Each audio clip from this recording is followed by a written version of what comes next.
Good afternoon, everyone. Welcome to all our viewers in Africa and around the world. So today we are busy with our exciting Google for Education webinar series brought to you by Google as well as its edu partners. This webinar is brought to you just like all the previous ones by 3 partners throughout Africa. So Cloud Edu from South Africa, MKB Consulting from Nigeria, as well as Power IT from Kenya. This series of webinars is aimed at equipping educators with experiences and best practices within the Google for Education suite from fellow teachers and partners. In today's session, our presenters will be looking at how we can use tools within G Suite to improve students' writing skills. We'll also have a Q&A, a question and answer session at the end of today's webinar. So in the chat on YouTube, there'll be some resources for you where you can post your questions. So if you have any questions throughout the session, feel free to post them there and we'll answer all of those at the end. We have 3 presenters today from throughout Africa. From South Africa, we have Nontokozo. From Nigeria, we have Andrew. And then from Kenya, we have Irene. So first up today is Andrew, who is currently an English language teacher at Bloombreed High School in Port Harcourt in Nigeria. He has more than 12 years of experience in teaching in primary and secondary schools, and he's also a Google certified level 1 educator. Andrew is going to be telling us a little bit more about some of the cool tools in Google Docs that you can use to improve your students' writing. Welcome, Andrew. Well, thank you very much. Good afternoon, Africa from Nigeria. In this webinar, I'm going to be talking about improving writing and reading using some G Suite tools such as voice typing, dictionary and thesaurus add-in, citations in Google Docs, word count, and read aloud text. I'll start with voice typing. Voice typing is a wonderful, fascinating Google app that makes it possible for you to dictate to your computer. What that means is that you don't have to do the typing yourself. All you need to do is to speak to the system and it will do the typing for you. All you need to do is open your Google document page. On your Google document page, you go to the tools bar and open the tools menu. When you open the tools menu, scroll down and look for voice typing with an icon, with a microphone icon. And then you click on it. Here it says voice typing app. You click on it and there it goes. Now the window for the voice typing will pop up in your Google page, the Google document page, and there it is. It is not active right now. Before you activate it, you have to be ready to start to use it, because if you activate it, it will start to take dictation from you and type every word you say. Now, first of all, how does this work? Now, you can actually move this anywhere you want. You can move it anywhere you want on your Google page. It's very mobile. Okay. And it has options to pick languages from. This drop-down menu, we have over 100 languages to choose from. Okay, here I'm going to use English. All right, now before we start, I have to make sure that my cursor is in the right position to start the typing. So I'll activate by clicking. All right. And now on that day, the battle started. It was a war of champions, full stop. So that is just an illustration of how the voice typing app works. My students like it so much, especially those who don't like to type, who are very lazy. So now they can just put on the system, activate the voice typing, and begin to talk to the system, and it does the typing for them. You can take different commands. When you're done using it, you can say, stop listening. Stop listening, it will deactivate. If you say full stop, it will add a full stop to your sentence. So that is voice typing for you. Fun and amazing tool to make reading, to make writing fun for our students. Next, I'm going to talk about is a dictionary. Now, writing can be difficult for non-native speakers, especially those of us in Africa. The difficulties could be spelling of words, have issues spelling a word, you don't know the meaning of a word. Now, Google has made all that easy. All you have to do, once again, when you're in your Google document page, you go to your add-ons menu on your Google page, go straight to the add-ons menu.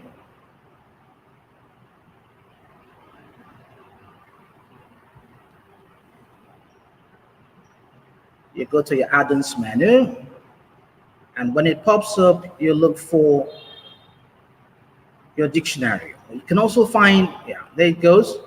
Sorry for that. It's on the tools menu. Sorry. You go to your tools menu, you'll find your dictionary in the tools menu, not the add-on. The add-on is for a thesaurus. Okay, there we go. You find your dictionary. Click and open your dictionary. You'll find a page, a panel will open up to the top, at the top right hand corner, the left to the right hand corner of your page. And then any word you wish to check its meaning. For example, here you have a word such as melodies. You can just copy the word, paste it there on the search, then click enter. And there you go, that's the meaning of a word. So it can help the students with spelling and even sentence examples. Okay, so that's how it works for my students, so they don't have issues with spellings and all of that. So they can check the meaning of words, and it actually facilitates their writing, giving them great options to choose from different words and meanings. All right, so I'll move on now to the thesaurus. The thesaurus also is a Google app that helps students to write when using Google Doc. How does a thesaurus work? The thesaurus also works just like the dictionary. You find your thesaurus in the add-ons menu. Open your add-ons menu.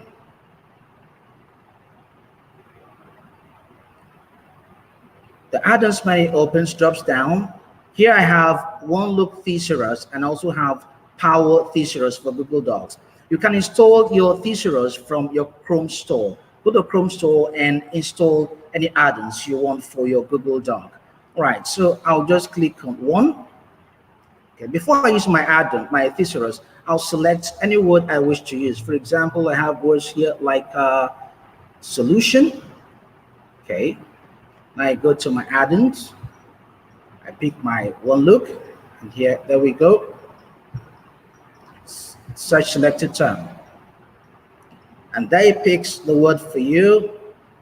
Add-ons, the thesaurus is very good for looking up for synonyms. Here we have over 253 synonyms. Okay, solution here also means answer, resolution, result, solvent, and so on. So students can pick different words and use the one that captures the very meaning they wish to convey to the audience. So the thesaurus is very wonderful. Now move on then to the next tool, citations in docs. Citations in docs, and I train my students to be good digital citizens, because when you open your Google Doc, the Explorer tool makes access to information online very easy.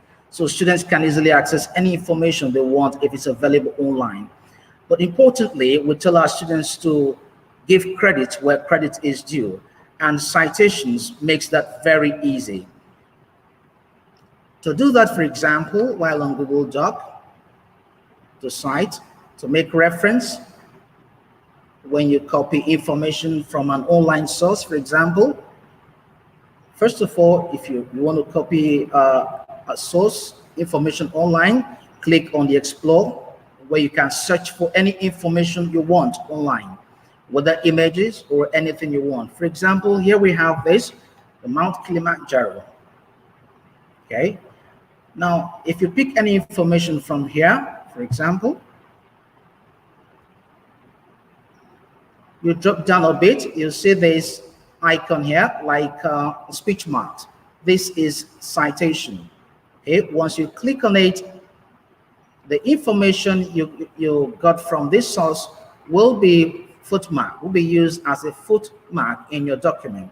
For example, let's say this. Let me show you an example, a demonstration quickly. I'm going to copy a part of this information from this page. All right. Let's say, for example, I'm copying this, Mount Kilimanjaro. Just copy this quickly as example. Then I go quickly to my document.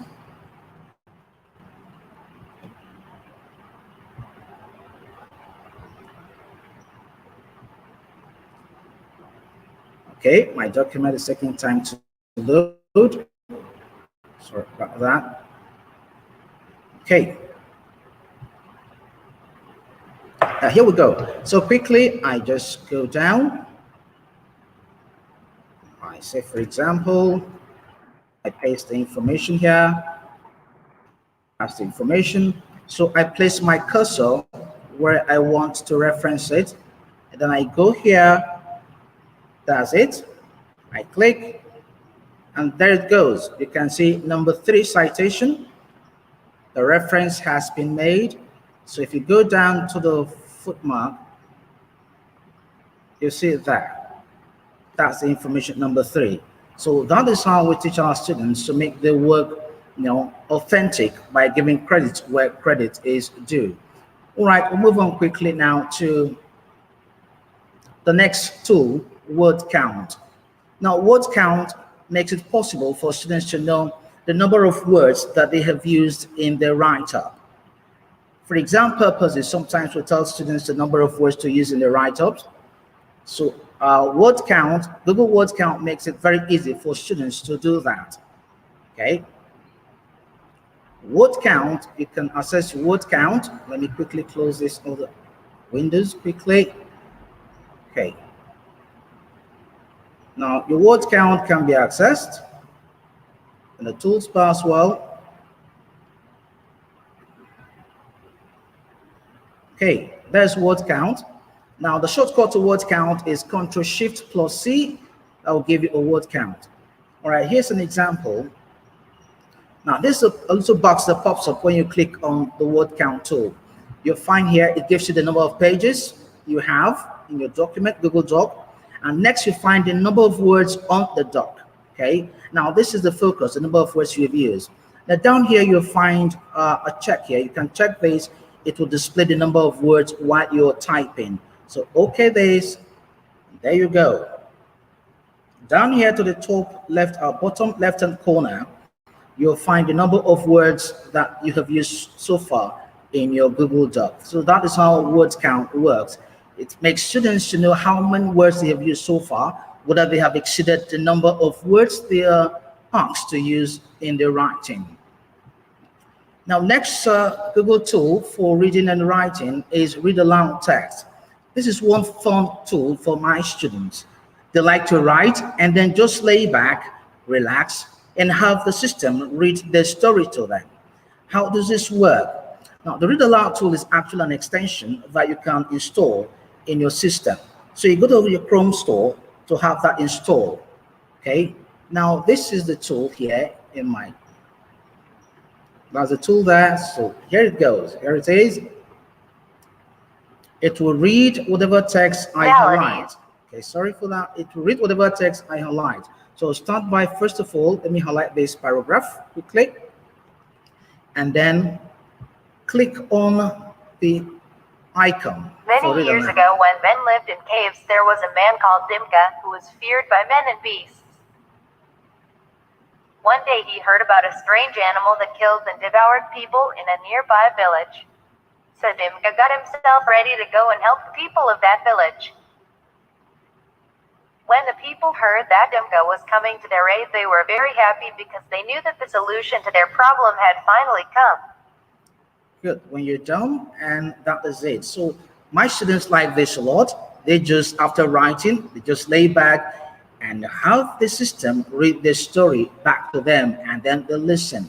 That way they can listen and improve their writing wherever they want improvement. All right, hand it over back to Lisa. Thank you very much.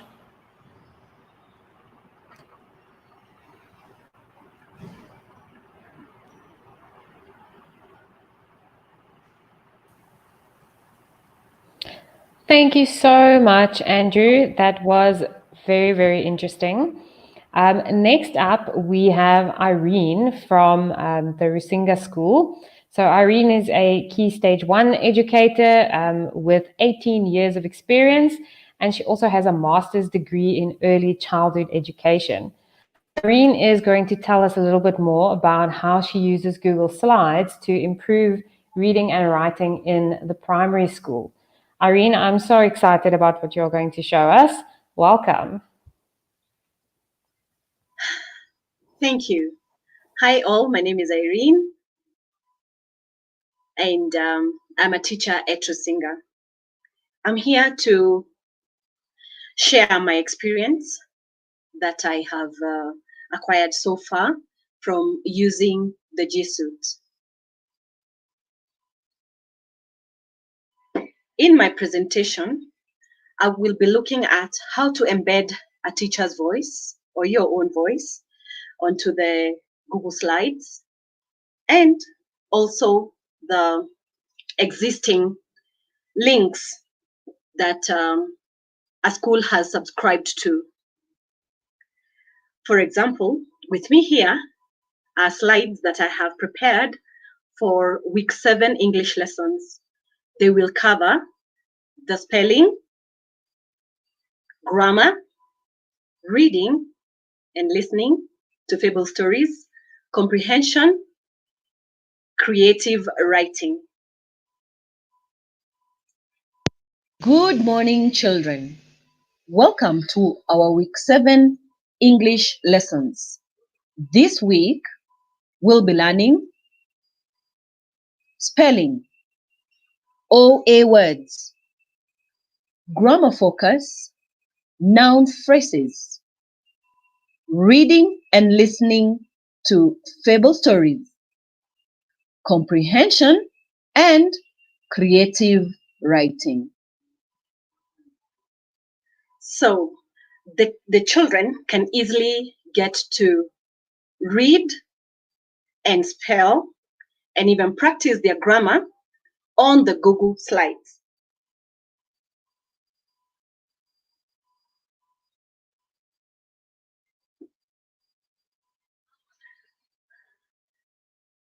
In my spelling focus this week, I have embedded my voice as I introduce the spelling lesson.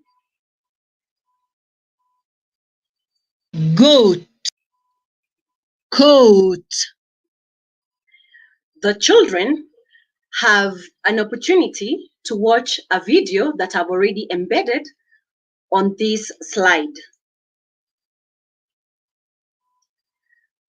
They can get a spelling test and practice their words over and over, meaning the teacher does not have to sit in class with the child or with the children as they listen. They can actually listen and learn at their own pace.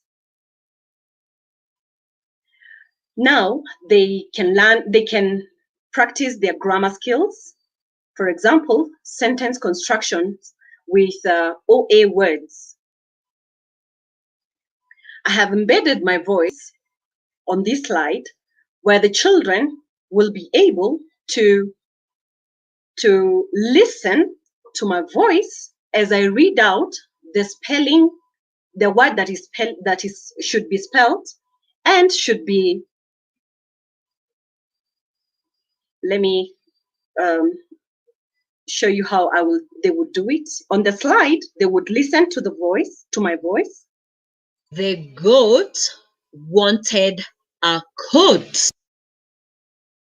So the children, I stopped presenting so that I can show you that the children can actually listen, then choose the correct word by dragging the word that is missing on the space that is provided.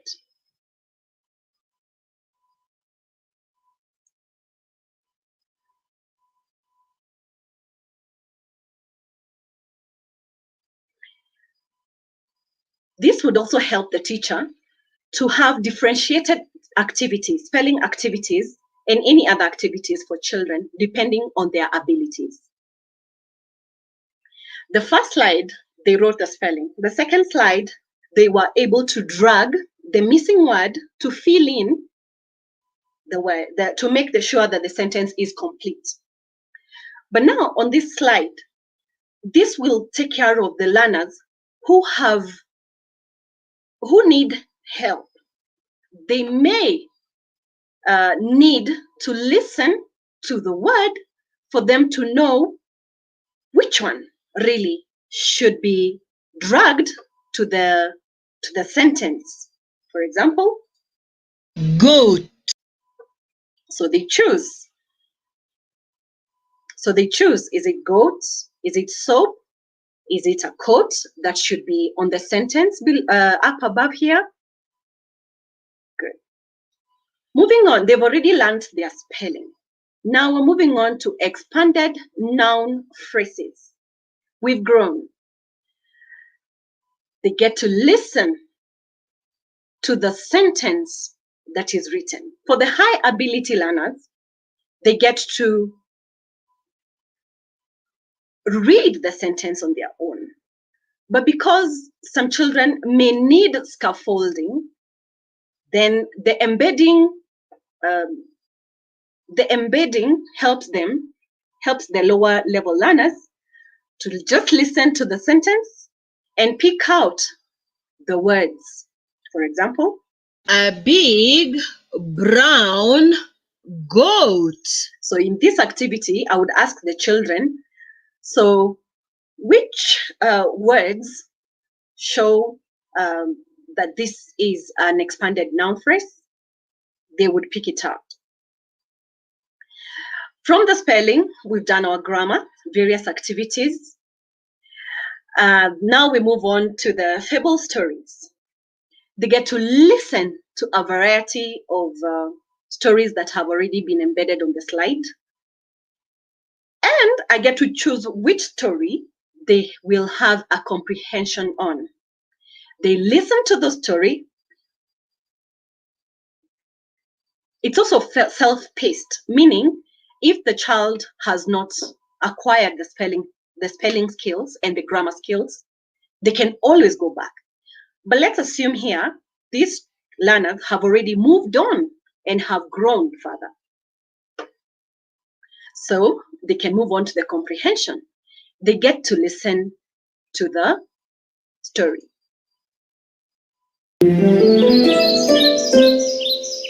In a forest lived a rabbit. Wandering all day long, all he did was jump up and admire himself. He loved talking about how much faster he was than the other animals. I'm the fastest animal in the forest. Would anyone like to race with me? He sure did run fast with his very big feet. Out of the forest wins. Being cons- We will assume they've listened The to the whole turtle story. smiled and continued on. We'll assume they've listened to the whole story and they can read the instructions. Click here on the cover page and read the story about the hare and the tortoise and answer the question. So they get to click, because I have embedded a Google form.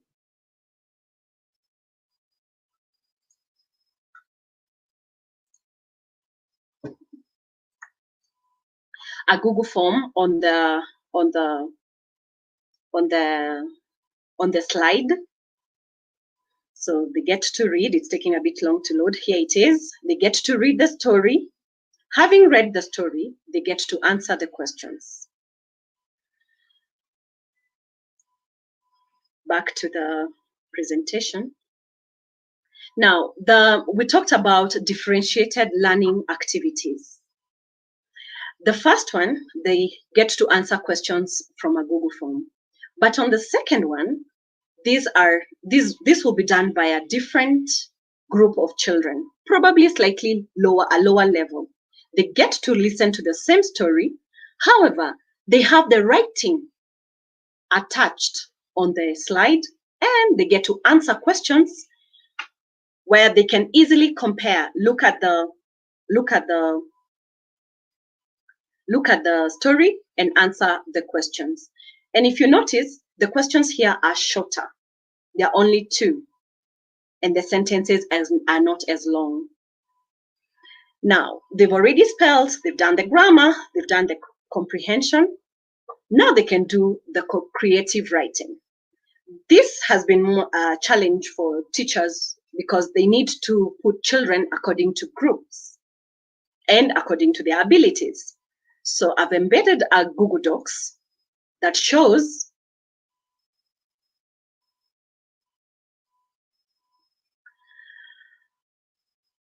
having listened to the story.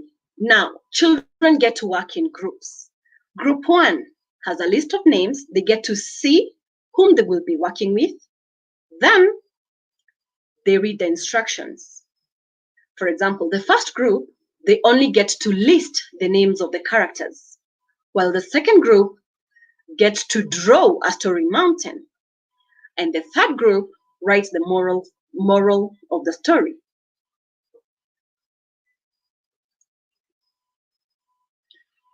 Now we've grown, now they can write. Creative writing.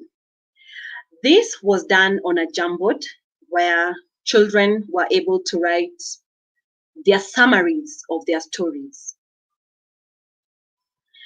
Having done their work on the slide, they were able to key in their responses, and I was able to mark and also put a note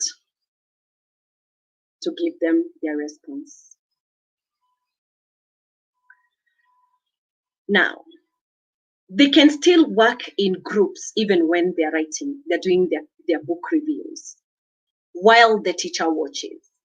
For example, this was a Jamboard that I embedded the creative writing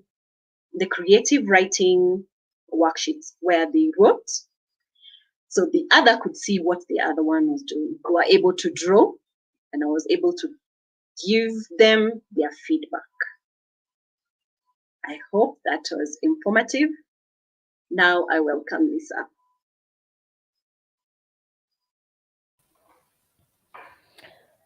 Thank you so much, Irene. That was so interesting. I definitely learned some new things there. So our next speaker is Nontokozo from South Africa. She's currently an English teacher in Durban in South Africa at Inanda Seminary, and also a Google certified level 2 educator. So she is going to be telling us a little bit more about how you can use Google Docs to improve writing in a secondary or a high school phase. Nontokozo, I welcome you. Let's see.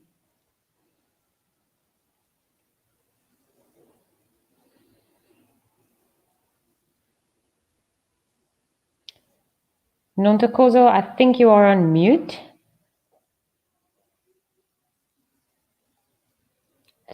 Let's just see if her connectivity is playing along.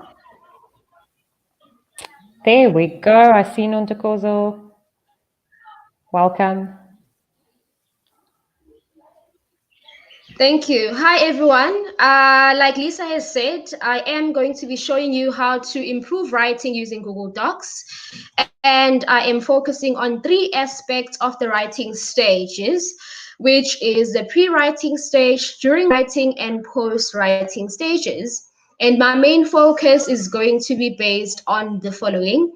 Starting with Google Drawings, which I find very critical in the brainstorming stage before you start with your writing. And this will be followed by the use of the Explore tool, which helps students with their research as they carry on with their writing. Another important factor is the use of the grammar and spelling check, which is very critical of writing because you cannot work with any piece of writing that has spelling and grammatical errors. And another option which I find most critical when working with my students is the ability to share with peers so that they can edit your work by focusing specifically on the suggested edit option and edit when you're editing.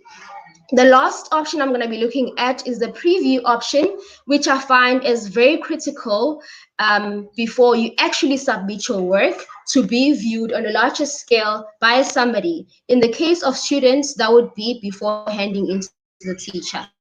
So I'm going to be demonstrating all of those briefly using these documents that I have with me. Just a moment, just working with my connection. Okay, here we go.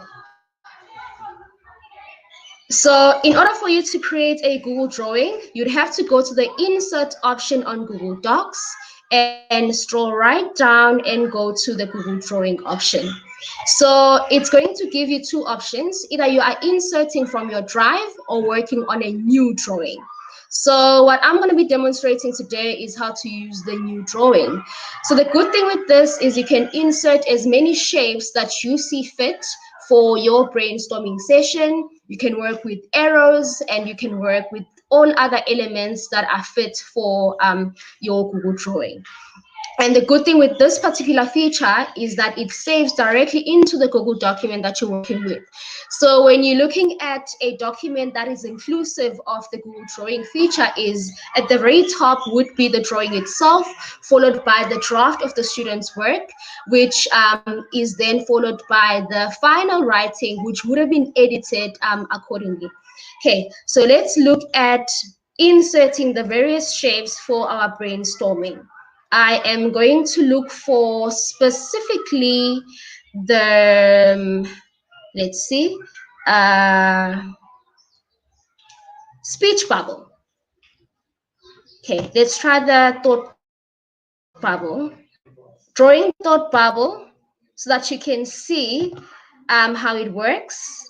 Good thing with using these shapes is that they allow you to edit with inside of them. So you can edit and add whatever that you have in mind. I'm just going to write topic and stretch it out.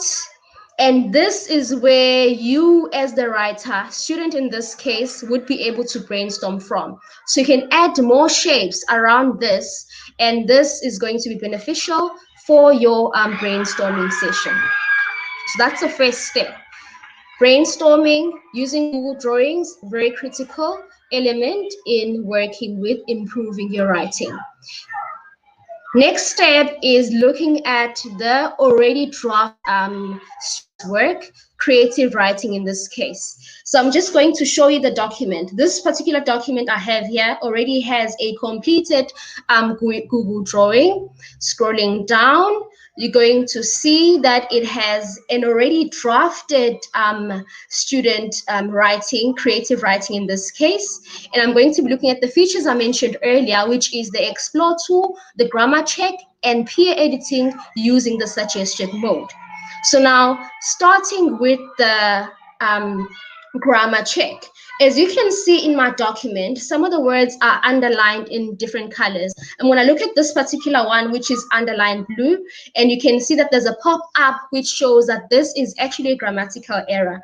So when you're dealing with the grammar and spelling check, just by right-clicking on that particular word which is underlined, you have these options. Either you do change the writing into the suggested word, or you can ignore it. So I'm just going to accept and see what happens. It changes the word and gives it its correct form. So that's one way of using the grammar and spelling check. Another way, you could simply go to your tools menu, go to spelling and grammar, and go to spelling and grammar check.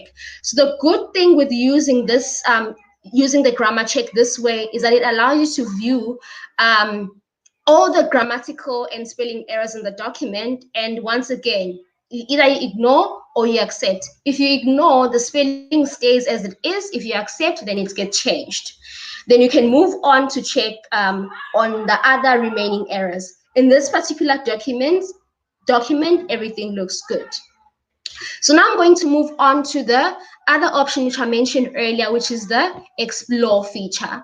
Like the word suggests, Explore feature allows you as the writer to explore the document and see how can you improve it, how can you improve your research. As you could see, the moment that I clicked on this explore feature at the bottom right hand corner screen, it already provided me suggestions. And it's up to me whether I am going to take these suggestions or not. But if I don't want to take these suggestions, I can simply search for a new option. So I'm just going to choose this social group option, which is based on what I have included on my document. Two options here. I could either click on the link that has been provided, which is going to lead me to more information. And in cases whereby I have actually decided to take the provided link and actually extract some information from it, then as a writer that you actually cite your sources. So this particular one is from Wikipedia. And if you look at the right-hand side, it has this option which says cite as footnote. So I'm going to click here and see what happens. So at the bottom of the document, it should indicate where the information that I've taken was initially from. There we go. At the bottom one document, it indicates social group taken from Wikipedia, and it has a link address, and it also tells when and how it was accessed. So that's the other option of using the Google Docs Explore option. That's not the end. So we've covered using Google Drawings for brainstorming purposes. We have looked at the grammar and spelling check, which helps improve the writing and also makes it professional. And now we've just looked at the Explore tool, and how it can be used to give more information for research purposes, and also how it can be used to cite our writing. It doesn't end there. The Explore option also has the images, whereby you can search related images to that particular search that you are looking at. Another important option is the Drive, which allows you to search for any other document, slide, presentation, which relate to that particular search. When you open the document, it should lead you to a new tab whereby you have an option of actually deciding if you'd like to use some of the information that is there, or maybe if you would like to link some of the information that is being included there or suggested for you. So that is the student actually working on their writing to improve it. Once they've reached the stage whereby they are feeling comfortable and they now need the peer to check their writing, then they can go to the top right-hand corner and share with their peers. And when the peer has actually received their writing, then they can try to edit using the suggested mode in Google Docs. This you find right below the share option. And by default, so the Google Doc is on the editing mode. So you have to specifically choose the suggestion mode. Once again, with the suggestion mode, whatever the peer suggests, the student has an option of either rejecting or accepting the whatever has been suggested. So let's say in this particular case, I feel that there was no need for my partner to include this particular paragraph. So I could simply highlight the paragraph that I don't think that my partner should have there and delete it. Let's see what happens on the top, on the right-hand side of our screen. So here's our suggestion. It suggests that Nontokozo is saying you must delete this footnote and you must delete this particular paragraph. So my partner has an option of either accepting this or rejecting the suggestion. So I'm going to accept and see what happens. There we go. The paragraph in question has been deleted. So just to reiterate what we've done so far, we have brainstormed our writing, tried to improve our writing by looking at the grammar and the spelling check. We've also tried to use the Explore tool, which allows our writing to be coherent, and it also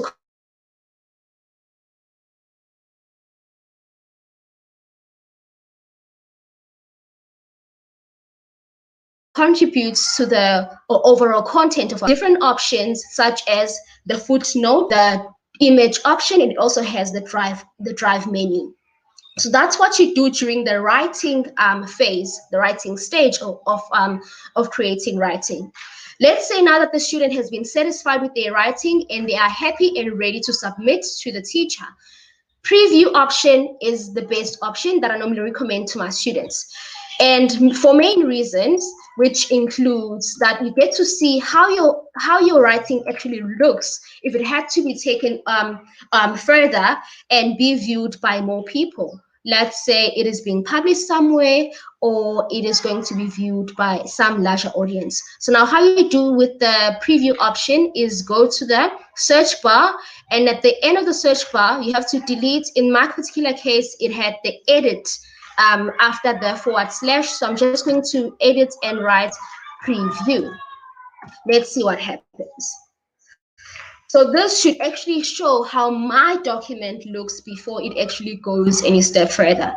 So let's say in cases whereby the teacher has indicated specifics, such as you need to be using certain fonts, you need to be using certain writing styles, maybe your drawing needs to be placed or aligned in a certain manner, and also that it needs to be clearly aligned, and that the footnotes needs to be right at the bottom. So it allows you room to actually check your document before actually sending it to somebody or submitting it or publishing it on a larger scale. That's it, ladies and gentlemen. Looking at the specific stages of the writing process: pre-writing using Google Drawings, Explore tool, grammar check, peer edits using the suggested mode, and the preview option. Thank you, Lisa.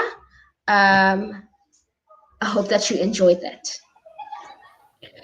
Thank you so much, Nontokozo. I'm sure our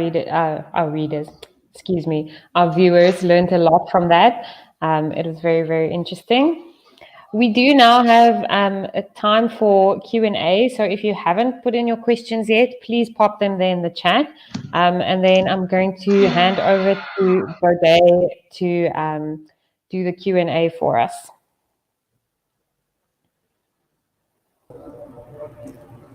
Thanks, Lisa. Hi, everyone. You're welcome to Q&A session.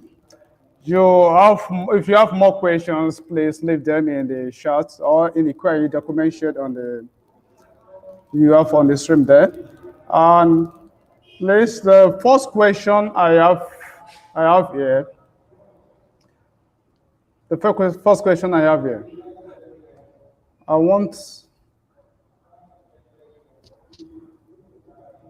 And all your questions will be attended to shortly.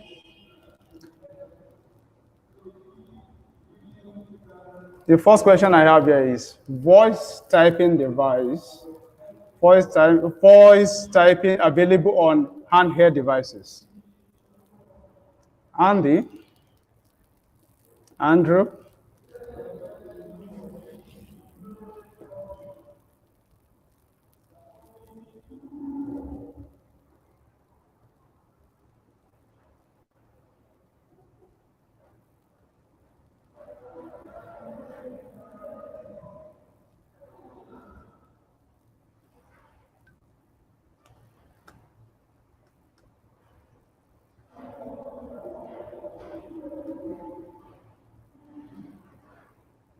If you still have more questions, please drop it using the Q&A document. All your questions will be attended to shortly.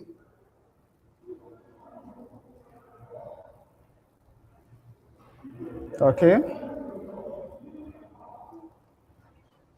I have a question here for you.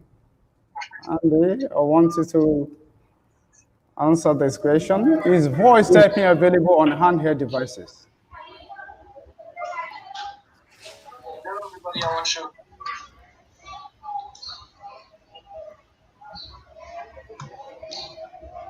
Andy, you are mute.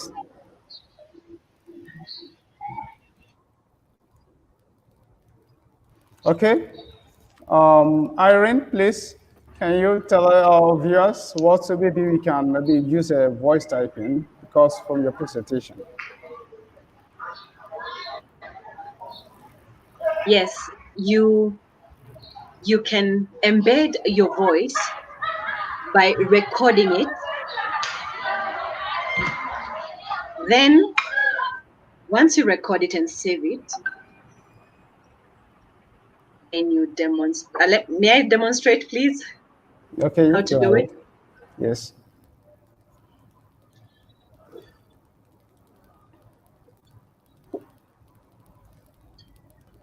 Let's assume I would like to add a voice note on probably the first slide, or any slide for that matter. Yes, once you have saved your recording, you click on insert.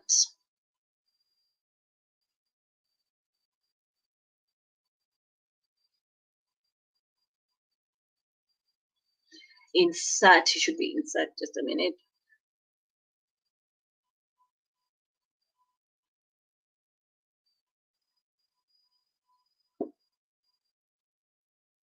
At the editing stage, you should be able to insert. Just a minute. Okay. Now, I think I believe Andy that talk about voice typing will also have something to say about this. Thank you, Irene. Thank you. Thank you. Andrew, unmute. Yes. Okay, please. I'm waiting. What's your question again, Okay, the please? question is voice typing, is it available on handheld devices? Voice typing is available on any device that can access the internet and access the Google Doc. Voice typing is an integrated app in Google Doc. So any app at all that can access the internet and use the Google Doc can access voice typing. Yes. I believe this will have make our learning, teaching of creative writing is no more boring in school. That's good. Nontokozo, please, can you share, do you have more to say on this? And please repeat. Okay, do you have what to say? The use of all this app, how has it been so impressive in your school? How has it make learning more effective in your school? We want you to advise our viewers on how you have used it to enhance learning in your school. So the great thing with voice typing specifically is that you can just talk. It's basically like a brain dump. That's what I normally tell my students. That you can just simply, let's say you've been giving a specific topic, just say as much as you can, whatever comes to your mind about that particular topic, and then only when it comes to the editing stage, then you can start focusing on the finer details and check if you actually going according to the plan. So that's a great thing I like with voice typing. Actually, Google's Super Education is quite good with students. I'm sure you've seen in previous webinars that a lot of their work doesn't get lost as much as it happens with other education apps and so on. Okay. I believe we've done a lot today.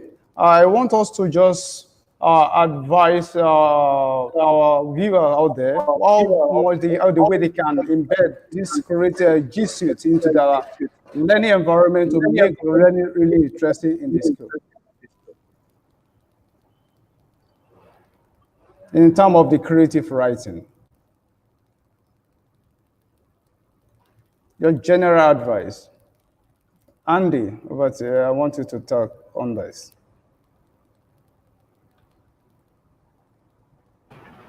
Hello, buddy. Again, please give me the question again. I didn't get it How quite G well. Suite. So I want your general view on how G Suite has helped creative learning. Very interesting in your school. Okay. I have many students who have started to show interest in writing because of GC tools such as this voice typing that we talked about, and then other tools such as the thesaurus and dictionary and all the wonderful tools that are made available there. Thanks to Google for all of these wonderful things, it has actually aroused the interest of students to engage in writing and to communicate using Google Doc. Thank you. Okay, Irene, thank you. Irene, I want to hear from you.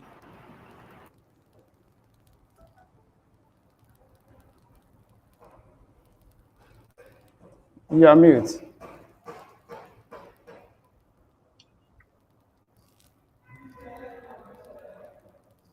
Okay, Nontokozo, please.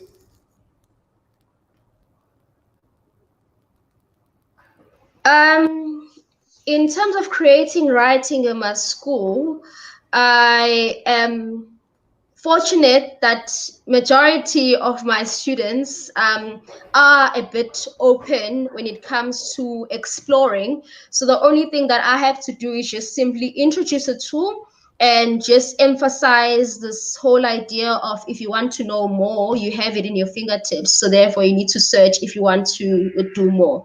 And with Google Suite, it has a lot of options, slides, docs, and so on. And within each of those, there's a menu that helps with creative writing. Okay, thanks a lot, all our presenter for today. If you see you have more questions, we can see you the key and hit doc show on this charts to reach us, and the question will be attended to shortly. And I'll be handing over to Lisa now. Lisa, over to you. Thank you. Thank you, Bode. Thank you for that Q&A session, and thank you to all the presenters for your interesting contributions. It was really great having you all with us today. To all our viewers, thank you so much for joining us. Next week, we will be looking at all the accessibility tools that Google provides and how we can cater for learners with more specific needs. So make sure not to miss that one. If you haven't yet registered for the webinars, you can find that link somewhere in the chat as well, I believe.